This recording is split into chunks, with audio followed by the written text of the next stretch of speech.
जय हिंद।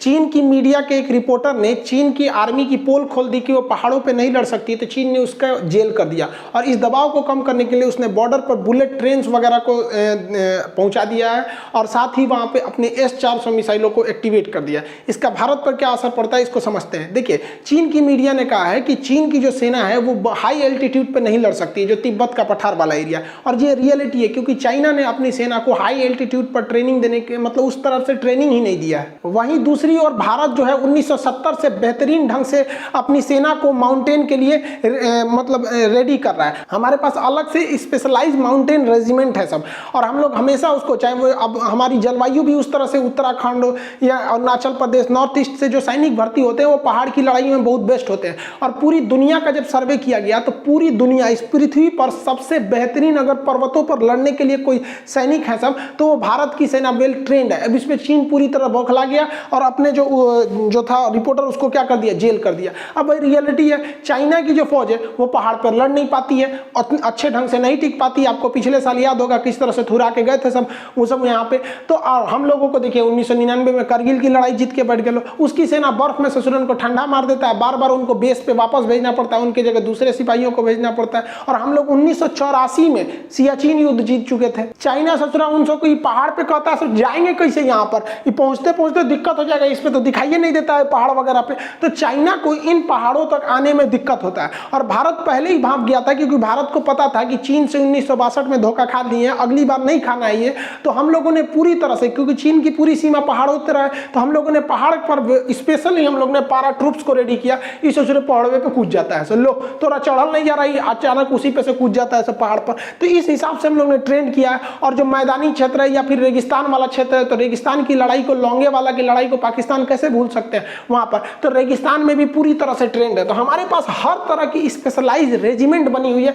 चाहे वो Sikh regiment, grenadier, Rajputana, Kumaon, Garhwal, Mahar regiment, Naga regiment, एकदम खतरनाक। अब नागा रेजिमेंट जंगल के लिए, बिहार रेजिमेंट को मैदानी भाग बाढ़ वाले एरिया में दे दीजिए। बिहार में क्या होता है, छोटा बच्चा होता है ना जो वहाँ पे 4-5 साल का, वो पहले बाद में पैंट पहनना सीखता है, पहले वही सीख लेता है बाढ़ आएगा हमारे गाँव में तो बचना कैसे। हर साल बिहार में बाढ़ आता है। तो पानी वाले क्षेत्र में, इस सब एरिया में, तो हम लोगों ने जो रेजिमेंट बनाया ना, अलग अलग एरिया से उठाए फौजियों को, वो ऑटोमेटिक उनके पास नेचुरल वो एबिलिटी है कि वो उस माहौल में ढल सकते हैं। हम लोग के यहाँ का जो नागा रेजिमेंट है, गोरखा रेजिमेंट है, इस तो अपने चाकुए से मार देता है सब। और जो चाइना कहता है कि इन पहाड़ियों पर लड़ नहीं सकते क्योंकि लद्दाख ऊंचा है, वहां पे हवाई जहाज भी जाती है तो उसका पावर काम नहीं करता ऑक्सीजन की वजह से, हेलीकॉप्टर नहीं काम कर पाते हैं, आर्मी वहां पे नहीं डिप्लॉय हो पाती है। जिन पर्वतों की ऊंचाई पर चीन की सेना के दम फूलने लगते हैं ना, उसी ऊंचाई पर कुमायूं रेजिमेंट वालों को परवरिश करके बड़ा किया जाता है। उत्तराखंड वाले लोग जो होते हैं, कुमायूं, गढ़वाल, ये वाले, यहाँ तो इतनी ऊंचाई पे ये लोग खेलने चल जाता है, उसका वहां सांस फूल रहा है। इंडिया के लिए एक बैड न्यूज ये है कि चाइना ने अपने जो इस साइड का वो मेन उसका हान चाइना से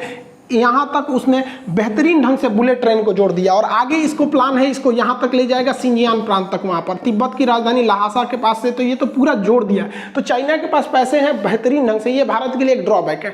लेकिन इससे भी ज़्यादा जरूरत उसे जोड़ने के लिए इसलिए पड़ा कि इस पहाड़ी क्षेत्र में उसकी सेना ज़्यादा दिन ड्यूटी नहीं कर पाती है। एक फौजी को महीने से 1.5 महीने में रखिएगा तो उसका हालत खराब हो जाता है, उसको हाइपोक्सिया होने लगता है, अजीब अजीब बीमारी होने लगती है, उसको वापस ले जाना पड़ता है। तो ये वापस आने ले जाने के लिए, इसके लिए बुलेट ट्रेन जरूरी है, उसको जरूरत है। जैसे बुलेट ट्रेन के अंदर इस तरह से फैसिलिटी रखा गया। और हम लोग के फौजी जो होते हैं वो वेल ट्रेंड होते हैं, उनको 6 महीना सियाचिन पे छोड़ दीजिए तो उनको कोई दिक्कत नहीं है। अभी देखिए गलवान घाटी वगैरह में कोई दिक्कत नहीं आता है उन लोग को। तो हम लोग को बुलेट ट्रेन की उतनी जरूरत नहीं है, लेकिन हाँ कनेक्टिविटी ज्यादा जरूरत होनी चाहिए। एटलीस्ट मालगाड़ियों को वहां जाना चाहिए कि ट्रांसपोर्टेशन जो लॉजिस्टिक है वो एट ए टाइम पहुंचाया जा सके। अब इन सबको बुलेट ट्रेन में लेके जाया जा रहा है। देखिए इस तरह से, क्या रो रहा है रे, चुप रे, क्या रो रहा है तुम, अच्छा, गलवान में ड्यूटी नहीं लगेगा।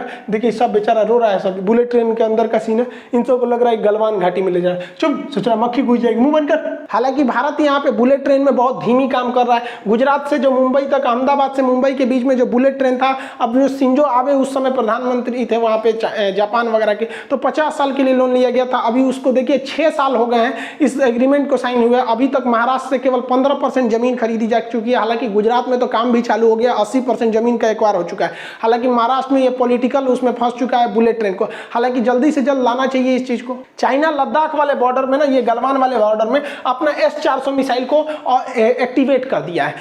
अब S-400 एक्टिवेट होने की वजह से हमारा राफेल हो गया, अपाचे हो गया, चीनू, ग्लोब मास्टर, ये विमानें उतनी फ्रीली मूव नहीं कर पाएंगे क्योंकि वो इसके रडार में आ जाते हैं सर। लेकिन एक चीज समझिए, चाइना के पास S-400 मिसाइल नहीं, उसके पास S-300 मिसाइल है, क्योंकि चाइना MTCR का सदस्य नहीं है। MTCR और MTCR का परमानेंट मेंबर हो गया भारत, और MTCR के नियम के हिसाब से कोई नए मेंबर को आने के लिए पहले जो उपस्थित जितने मेंबर है उनमें सबका रेडी होना जरूरी है। तो भारत रेडी नहीं होता है, चाइना को इसमें आने नहीं देता है। और जो MTCR का सदस्य नहीं है वो कभी भी दूसरे देश से 300 किलोमीटर से ज्यादा मारक क्षमता की मिसाइलें खरीद नहीं सकता है।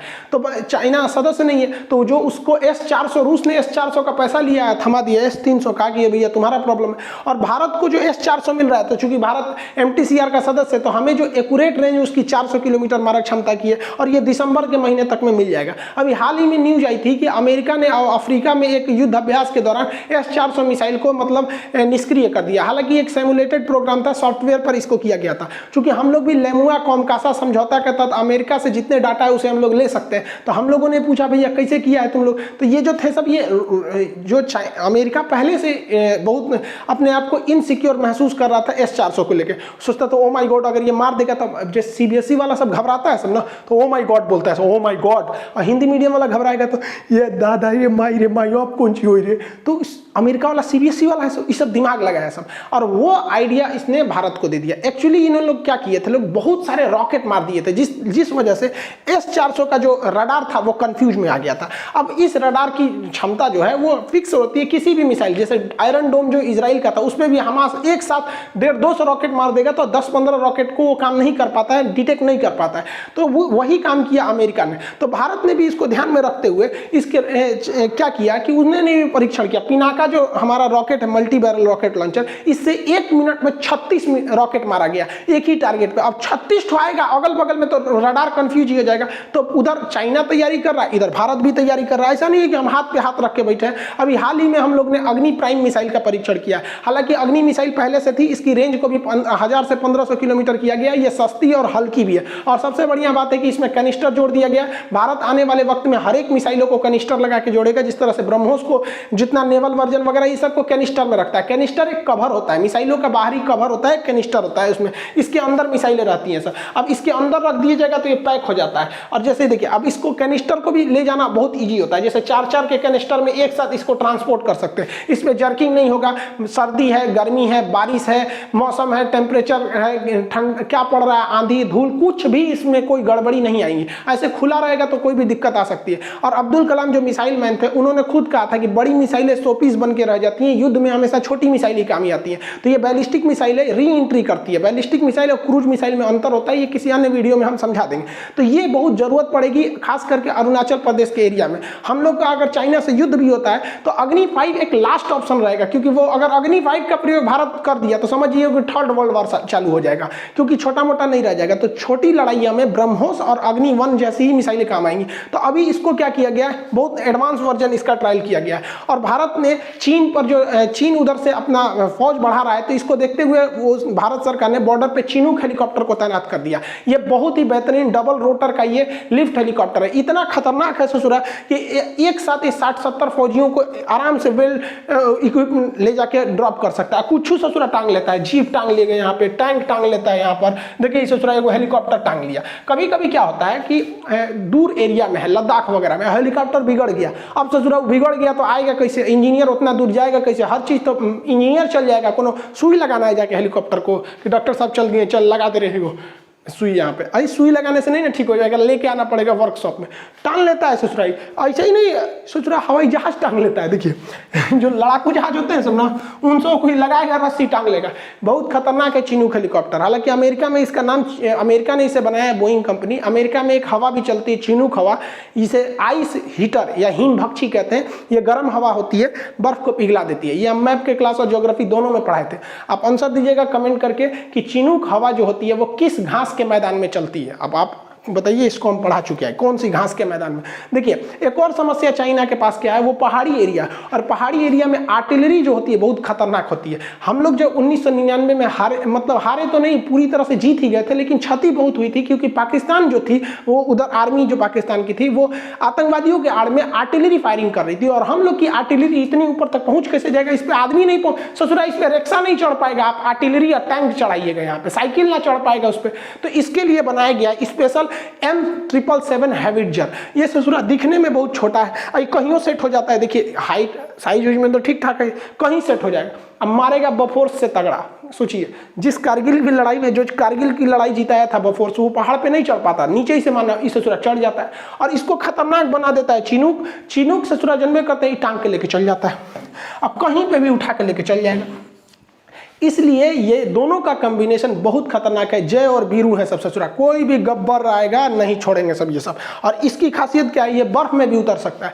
अब आपको भी पता है कि जो हेलीकॉप्टर इतने हैवी चीज़ों को उठा सकता है उसका अपने आप में कितना लोड होगा, और बर्फ में उतारिएगा तो ससुरा खुदे धंस जाता था। तो इसको इंजीनियरों ने क्या किया ना, ये ऐसे उतरा, ये यहाँ पे चक्का के पास ना इसको चप्पल पहना दिया सर, हेलीकॉप्टर को ऐसे हवाई चप्पल पहना दिया सर, चप्पल का एरिया ज़्यादा हो जाता है। देखिए यहाँ पे देख रहे हैं, ये टैंक उठाया, इसके चक्का है दे, इसमें चप्पल पहना दिया।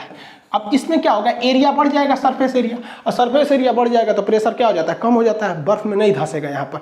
अब इस चप्पल नहीं, इसको टेक्निकल नाम में एयरफोर्स वाले कुछ कहते होंगे, हम लोग इसको चप्पलें बोल देते हैं।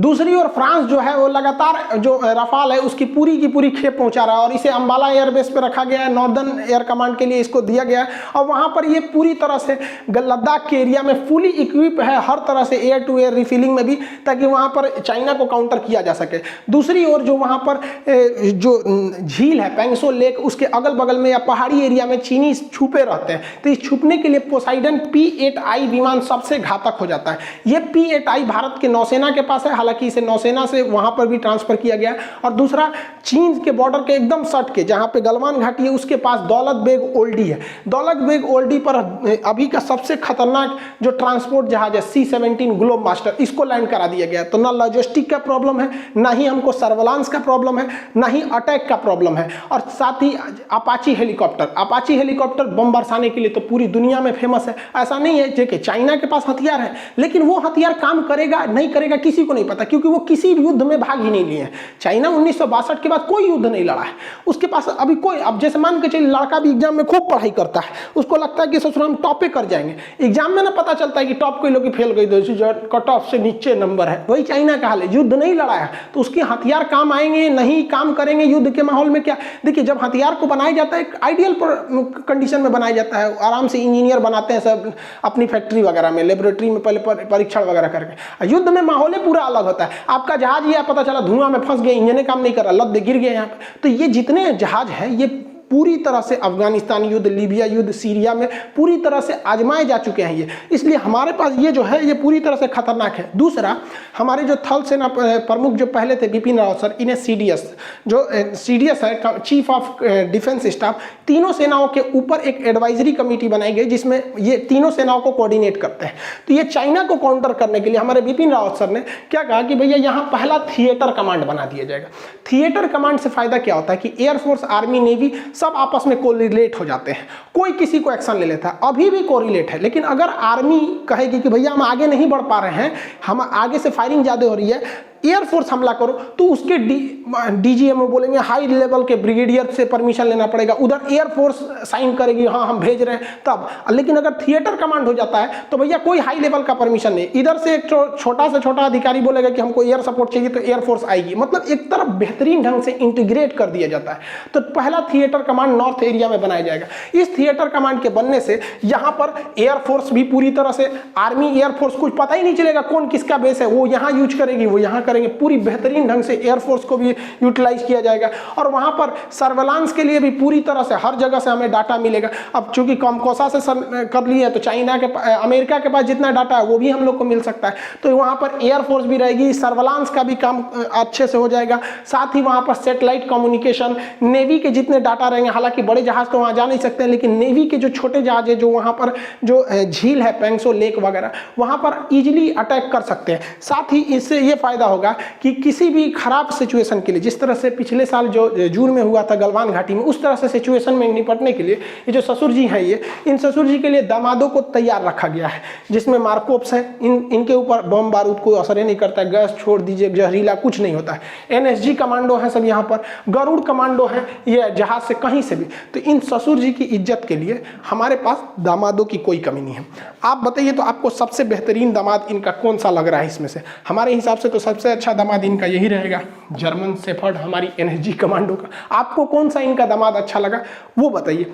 इस बैल को थोड़ा समझ में नहीं आता है यार, ये 1962 नहीं है, 2021 है बैल कहीं का, एक ना बुझा रहा है यहाँ पर। इसने क्या किया, बॉर्डर पे सबसे खतरनाक जहाज तैनात किया। इस चोट्टा क्या किया, अमेरिका का B-2 जहाज जो है ये स्टील्थ है, रडार में नहीं आता है और स्ट्रेटेजिक है, बहुत दूर तक जा सकता है, 7-7 हज़ार किलोमीटर चल जाता है यहाँ पर। अब बॉम्बर है, हजारों टन बम लेके जाता, गिरा देता है, ससुरा बम्बार्डमेंट कर देता है यहाँ पर। इसी का कॉपी करके चाइना ने बना दिया H-20, और ये भी सुपर स्टील्थ बॉम्बर है ससुरा, बहुत भयानक बम गिराएगा और रडार में पकड़े में नहीं आएगा। चाइना, अब हमारी सेना का मनोबल गिर गया और इसने ससुरा वहाँ तैनात कर दिया, इसको परीक्षण भी किया, 1 हफ्ता तक नचाया और रडार में आइबे नहीं करेगा। हमारी सेना देख रही है रडार में नहीं आ रहा है यहाँ पर, ले ससुरा बहुत खुश हो रहा था। लेकिन भारतीय DRDO है, ये ससुर इसको चैन से जीने नहीं देते, दुकुंची बना दिया DRDO। देख रहे हैं, ये लग रहा है कोनो घर का ढलैया होने वाला है, सेंटरिंग ठोकले से ना, ये सेंटरिंग नहीं ठोका है भैया, इसे कहते हैं OTH, over the horizon radar. ये कोनो जहाज को 5000 किलोमीटर दूर से पकड़ लेता है। चाइना खुश हो रहा था, हमरा रडार में पकड़े नहीं आएगा। रे बैल ससुरा, तोरा जहाज उड़ने से पहले कि मैं पकड़ में आ जाएगा, जैसे रनवे छोड़ेगा पकड़ा जाएगा 5000 किलोमीटर से। मतलब अगर रूस में जहाज उड़ रहा है ना, तो लद्दाख में पता चल जाएगा ये होराइजन रडार से कि ससुरा रूस में जहाज उड़ रहा है। ससुरा तो चाइना को कौन पूछता है। तो ये ओवर द होराइजन रडार कैसे काम करता है और स्टील्थ कैसे होते हैं, स्ट्रेटेजिक और टैक्टिकल बॉम्बर ये सब कैसे काम करते हैं, इसको हम नेक्स्ट वीडियो में अगर आप कहेंगे तो बना देंगे कि ये ओवर द होराइजन रडार, ये OTH रडार कैसे काम करता है। आपको लग रहा होगा कोनो ससुरा बिल्डिंग है इतना ऊंचा, बहुत ऊंचा होता है यहाँ पर, 5-5 हज़ार किलोमीटर दूर से ये चीज़ों को बता देता है। तो आई होप आप समझ गए होंगे कि चाइना उधर तैयारी कर रहा है, तो हम लोग भी अपने बॉर्डर पर चूड़ियाँ पहन के नहीं बैठे हैं। चाहे हमारी सेना हो, एयरफोर्स हो, नेवी हो या DRDO के वैज्ञानिक हो, सबको पता है कि भैया 2062 का जो 1962 में घटना हुई थी उसका हमको तो बदला लेना है। साथ ही साथ जो 50 साल हो रहा है इधर में, इस समय 60 साल का जो ब्याज जोड़ना है, तो इस ब्याज को भी पूरी तरह से जोड़ के हम लोग को लेना रहेगा। तो आई होप आप इसे समझे होंगे। नेक्स्ट क्लास में आपको OTH रडार के बारे में समझा देंगे। मिलेंगे नेक्स्ट क्लास में। जय हिंद।